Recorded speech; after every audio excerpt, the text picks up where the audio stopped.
నమస్తే, welcome to our channel. నా పేరు నరేష్. గద్దర్ అవార్డ్స్ విజయవంతంగా ఇవ్వడం జరిగింది.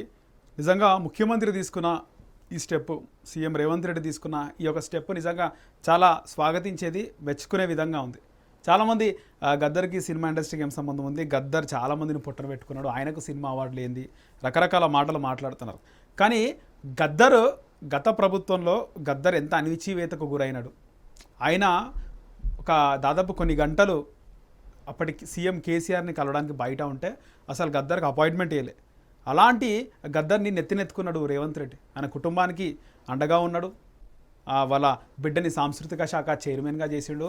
గద్దర్ జయంతిని అధికారికంగా జయంతిగా జరపాలని నిర్ణయించిండు. దానికి ఒక జీవో తీసుకొచ్చిండు. తెల్లాపూర్లో గ్రౌండ్ కేటాయించిండు. అక్కడ భారీ గద్దర్ గారి విగ్రహం పెట్టిండు. అలాంటి గద్దర్ గారిని మర్చిపోకుండా నిజంగా ఒక అత్యున్నత పురస్కారం అనుకోవాలి. అంటే నంది అవార్డ్స్కు బదులుగా గద్దర్ అవార్డ్స్ అనేది ఉండడం, అది ప్రతి సంవత్సరం ఇవ్వడం అదొక గ్రేట్ థింగ్. అంటే దాదాపు 10 సంవత్సరాలకు సంబంధించి గత 10 సంవత్సరాలు 2014 నుంచి కూడా మొన్నటి వరకు 10 సంవత్సరాల సినిమాల దగ్గర నుంచి హీరో హీరోయిన్ ఇలా ప్రతి రంగంలో జ్యూరీ కూర్చొని 10 సంవత్సరాలకు సంబంధించి అవార్డులు ఇవ్వడం. ఒక సంవత్సరానికి అవార్డులు ఇవ్వాలంటేనే పెద్ద టాస్క్. 10 సంవత్సరాలు కూర్చొని వాళ్ళు జయసుధ గారు కానీ దిల్ రాజు వీళ్ళందరూ కూర్చొని జ్యూరీ అవార్డులు ఇవన్నీ కూడా ఇచ్చినారు. కానీ చాలామంది మాట్లాడుతున్నది నాకు కూడా పర్సనల్గా ఏమనిపించింది అంటే, ఎందుకు సినీ పెద్దలందరూ కూడా రాలేదు? ఇది పెద్ద సినిమా ఫంక్షన్, సినిమాకు ఒక పెద్ద ఫంక్షన్ ఇది.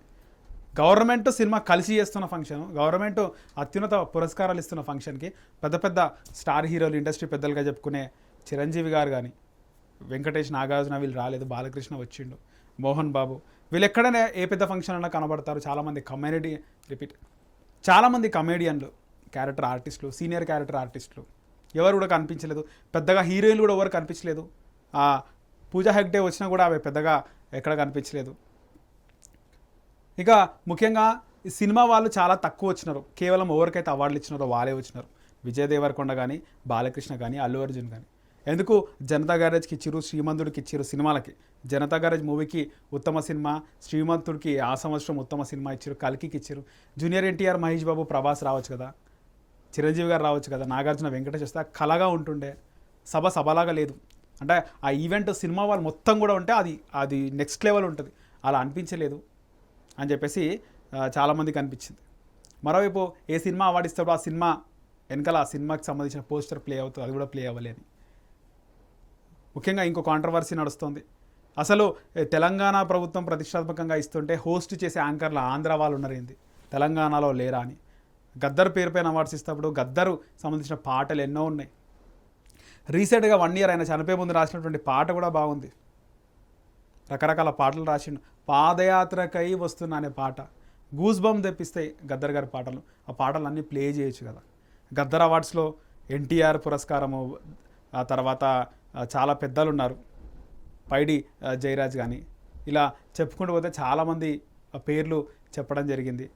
సో వాళ్ళ పేర్లపైన అవార్డు ఎందుకు ఇచ్చారు? కాంతారావు గారి పేరు కూడా అవార్డు ఇచ్చారు. అంటే అవి వాళ్ళు డిసైడ్ చేసినారు, జ్యూరీ డిసైడ్ చేసింది. గద్దర్ అవార్డ్స్ అయితే అందరికీ వచ్చినాయి. ముఖ్యంగా అల్లు అర్జున్ ఏదైతే డైలాగ్ కొట్టిండో, ముఖ్యంగా పైనకి వచ్చి అందరినీ కలిసి రేవంత్ రెడ్డి గారి గురించి మాట్లాడి లాస్ట్కు ఇది సినిమా ఫంక్షన్ కదా, సినిమా ఫంక్షన్ అంటే ఒక డైలాగు ఉంటే బాగుంటుంది, చెప్పొచ్చు కదా అన్న అని రేవంత్ రెడ్డిని చెప్పొచ్చు కదా అన్న అంటే Revanth Reddy go head proceed అనే విధంగా అన్నప్పుడు ఆ డైలాగ్ కొట్టడం, ఆ బిడ్డ మీద ఒక్క గీత పడిన అనే డైలాగ్ చెప్పినప్పుడు బాగా అనిపించింది. కానీ ఆ డైలాగ్ చెప్పి వెళ్ళిపోయిన తర్వాత ఆ డైలాగ్ రేవంత్ రెడ్డి గురించే మాట్లాడాడు. బిడ్డ పైన గీత పడితే రప్ప మేక నరికినట్టు తలలన్నీ నరికేస్తా అనే విధంగా మాట్లాడాడు. ఇది రేవంత్ రెడ్డి ఉద్దేశించిందని. సినిమా డైలాగులని ఇవే ఉంటాయి కదా, నార్మల్ డైలాగులు ఎవరు కూడా మనం మాట్లాడుకోం. సినిమాలో విలన్ని తీసే డైలాగులే మనకు చాలా మళ్ళీ ఆ డైలాగ్ కోసం మాట్లాడాలనిపిస్తుంది, ఆ డైలాగ్ చూడాలనిపిస్తుంది, ఆ డైలాగ్ వినాలనిపిస్తుంది. ఖచ్చితంగా ప్రతి హీరో డైలాగులు ఇవే ఉంటాయి. బాలకృష్ణ డైలాగులు అయితే తలకాయలు లేచిపోయే డైలాగులే ఉంటాయని, ఏ సెంటర్ అయినా రెడీ అనే విధంగా. సో ఇన్ని డైలాగ్స్ ఉంటాయి. రేవంత్ రెడ్డిని ఉద్దేశించి ఆ డైలాగ్ కొట్టిండు అనేది, రేవంత్ రెడ్డి చేసిన విషయం అంటే అరెస్ట్ అయ్యిండు, జైలుకు పోయిండు, రాత్రంతా ఉండు పొద్దున వరకు, అది మనసులో ఉంది అల్లు అర్జున్కి అని చెప్పి కొంతమంది మాట్లాడుతున్నారు. బాలకృష్ణ బాగా ట్రోల్ అయ్యిండు. ముఖ్యమంత్రి అన్న రేవంత్ రెడ్డి అన్నాడు. చాలా చిన్నోడు రేవంత్ రెడ్డి, దాదాపు 10-15 సంవత్సరాలు. సరే అన్న అన్నాడు, ఆ చైర్కి గౌరవం ఇచ్చిండు. ఉప ముఖ్యమంత్రిని పట్టుకొని మరో ఆర్థిక మంత్రి విద్యుత్ మంత్రి, లాస్ట్కు ఉప ముఖ్యమంత్రి, అల్లు అన్నాడు. అల్లు అనే తర్వాత మల్లు అంటే ఆయన టైం తీసుకుంటాం. అంటే బాలకృష్ణ గారు బయట మాట్లాడేటప్పుడు కొంచెం ఆయన అది స్లాంగ్ డిఫరెంట్గా వస్తుంది, కొన్ని వర్డ్స్ మింగేస్తుంటాడు కాబట్టి అని నోరు సరిగా తిరగదని చాలామంది అంటారు, మన అభిప్రాయం కాదు. అలాంటి బాలకృష్ణ గారు కొంచెం గ్యాప్ తీసుకొని, అంటే ఆయన డైలాగ్ డెలివరీ ముందు కొంచెం ప్రిపేర్ అయ్యి డెలివరీ చేయాలి ఒక్కొక్కసారి మాట తిరిగినప్పుడు. అయితే ఒక 20 seconds 30 seconds టైం తీసుకుంటే ఆయన అని చెప్పినాడు. ఇటు బట్టి విక్రమార్క, ఇటు రేవంత్ రెడ్డి ఇట్లా ఫేస్ చూడడం, తర్వాత మళ్ళీ బట్టి విక్రమార్క అనడము, అంటే మర్చిపోయినేమో పేరు, ఒక ఇన్సెక్యూరిటీ ఫీలింగ్. మళ్ళీ బట్టి విక్రమార్క ఆయన ఫేమస్, ఆయన ఎవరు మర్చిపోతారు. కానీ ఈ విధంగా బాలకృష్ణ గుర్తుకు రాలేదు అనే విధంగా మాట్లాడు. బాలకృష్ణకి ఎందుకు గుర్తుంటాను? పొద్దున 5 గంటలకు లేచి మొత్తం ప్రపంచాన్ని చదువుతాడు, ఎవరు ఏందో అన్నీ తెలుసు ఆయనకి. జగన్మోహన్ రెడ్డే బాలకృష్ణ ఫ్యాను. జగన్మోహన్ రెడ్డి ఆ సమరసింహారెడ్డి మూవీ, నరసింహనాయుడు మూవీ వచ్చినప్పుడు జగన్ అప్పటి ఆ జిల్లా ప్రెసిడెంట్, బాలకృష్ణ ఫ్యాన్సీ జిల్లా ప్రెసిడెంట్, ఆ పోస్టర్ బాగా వైరల్ అయింది జగన్ సీఎం అయినాక. జగన్ సీఎం అయినాక కూడా ఎప్పుడు బాలకృష్ణ దేకలే, ఎప్పుడు నమస్తే వేట్లే, ఎప్పుడు కూడా పట్టించుకోలే. ఎందుకంటే ఆయనని చూడని పవరా, ఆయన చూడని పవరా. ఆయన పుట్టింది మహానాడు ఎన్టీఆర్ గడుపులో, ఆయన ముఖ్యమంత్రి అయ్యిండు, ఆయన ఎన్నోసార్లు ముఖ్యమంత్రి, ఆయన బావ చంద్రబాబు నాయుడు 4 సార్లు ముఖ్యమంత్రి. అది తెలుగు అంటే ఉమ్మడి ఆంధ్రప్రదేశ్ రికార్డ్ అది. సినిమా ఇండస్ట్రీలో, అటు పొలిటికల్ ఇండస్ట్రీలో, సినీ రంగంలో, రాజకీయ రంగంలో వాళ్ళది ఉంటుంది, ఆ స్టాంప్ ఎప్పటికి ఉంటుంది. అది ఎవరు ఎంతమంది వచ్చినా కూడా నందమూరి ఫ్యామిలీ స్టాంప్ తర్వాతే ఎవరైనా అని చెప్పుకోవచ్చు మనం. అలాంటి పెద్ద రికార్డు ఉంది, ఆయన ఎందుకు మర్చిపోడు. తర్వాత ఈ బాలకృష్ణ కొంచెం ట్రోలు, తర్వాత అల్లు అర్జున్ ట్రోలు, రేవంత్ రెడ్డిని అనడం రకరకాలే జరిగినాయి. ఇంకోటి ఏంటంటే ముఖ్యంగా తెలంగాణలో హోస్ట్ చేసే యాంకర్లు చాలామంది ఉన్నారు. తెలంగాణ వాళ్ళు పాటలు పాడే వాళ్ళు ఎంతోమంది ఉన్నారు, వాళ్ళకి అవకాశం ఇవ్వలేదని.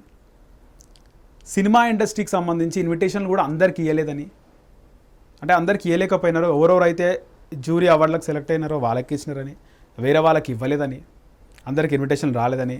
ఆయన కూడా భరద్వాజ్ గారు ఒక వీడియో రిలీజ్ చేయడం జరిగింది, తమ్మారెడ్డి భరద్వాజ్ గారు. ఏమని, నాకు కూడా అసలు ఇన్విటేషన్ రాలే, పోవాలా వద్దా అనుకున్నాం. ఎందుకంటే నాకు నెక్స్ట్ డే అయితే ముందు రోజు శనివారం రోజు నాకు సాయంత్రం వచ్చింది, శుక్రవారం రోజు సాయంత్రం నాకు ఇన్విటేషన్ వచ్చింది 9:30కి. కారు వెహికల్ పాస్ కావాలి, విఐపీ ఎంట్రీ ఉండాలి, ఇవన్నీ ఉంటాయి కదా, పోలే, ఇన్కంప్లీట్గా అనిపించింది అని చెప్పేసి ఆయన వ్యాఖ్యానం ఇచ్చారు. మొత్తానికైతే ఎన్ని కాంట్రవర్సీలు అయినప్పటికీ కూడా రేవంత్ రెడ్డి తన స్టైల్లో మాట్లాడాడు. మనం ఎంతోమంది మాట్లాడడం, టంగ్ స్లిప్ అవ్వడం చూస్తుంటాం. కొంతమంది టంగ్ అస్సలు స్లిప్ అవ్వరు, వాళ్ళు ఏం మాట్లాడాలనుకున్నారో అదే మాట్లాడతారు, క్లారిటీగా ఉంటుంది. రేవంత్ రెడ్డి కూడా ప్రభుత్వం, సినీ రంగానికి సంబంధించి ప్రభుత్వం మీతో కఠినంగా వ్యవహరించినా కూడా మీకు మేలు చేస్తుంది, మిమ్మల్ని గుండెల్లో పెట్టి చూసుకుంటుంది, మీ అభివృద్ధిలో తోడ్పడుతుంది.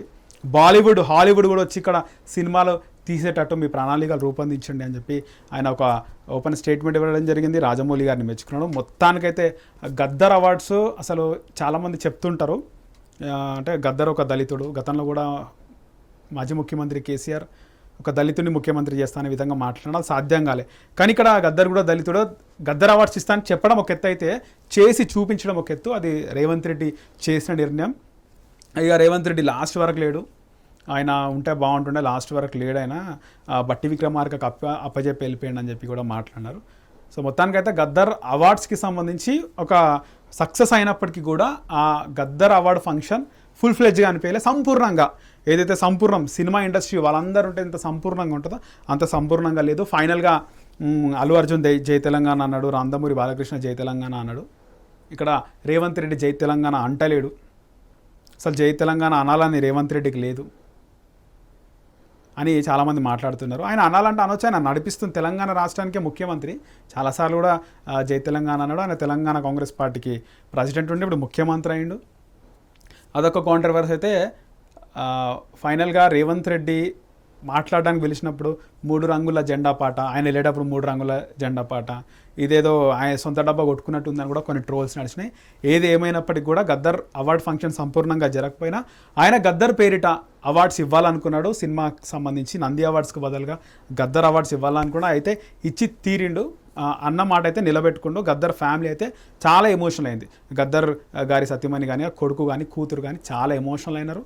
సో నెక్స్ట్ జనరేషన్కి ఎంకరేజ్ చేసే విధంగానే రేవంత్ రెడ్డి మాట్లాడడం. ఎందుకంటే రెడ్డిల రాజ్యం, కాంగ్రెస్ పార్టీ రెడ్డిలోకి ఇచ్చుకుంటారు. చాలామంది సినిమా ఇండస్ట్రీలో రెడ్డిలు ఉన్నారు, కానీ గద్దర్ ఫ్యామిలీకి ఆయన ఇచ్చినటువంటి విలువ వాల్యూ నిజంగా చరిత్రలో ఉండిపోతుంది. వాళ్ళ ఫ్యామిలీ మాత్రం రేవంత్ రెడ్డిని అస్సలు మర్చిపోయే అవకాశం ఉండదు. ఎన్ని తరాలైనా గద్దర్ గారి తరతరాలు వచ్చినా, వాళ్ళ ఎన్ని జనరేషన్స్ వచ్చినా కూడా రేవంత్ రెడ్డి గారిని అయితే వాళ్ళు అస్సలు మర్చిపోరు.